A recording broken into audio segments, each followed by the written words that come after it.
നമ്മുടെ ശരീരത്തിൽ വല്ല വേദനകളും സംഭവിക്കുമ്പോൾ ആ വേദനക്ക് നമ്മൾ സ്വയം മന്ത്രിക്കാനുള്ള ഒരു മന്ത്രം റസൂലുള്ളാഹി സ്വല്ലല്ലാഹു അലൈഹി വസല്ലം പഠിപ്പിച്ചിട്ടുണ്ട്.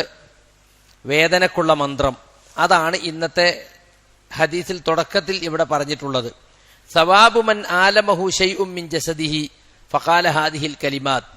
ശരീരത്തിൽ എവിടെയെങ്കിലും വേദനയുണ്ടായിട്ട് ഇപ്രകാരം പറയുന്ന ആൾക്കുള്ള പ്രതിഫലം.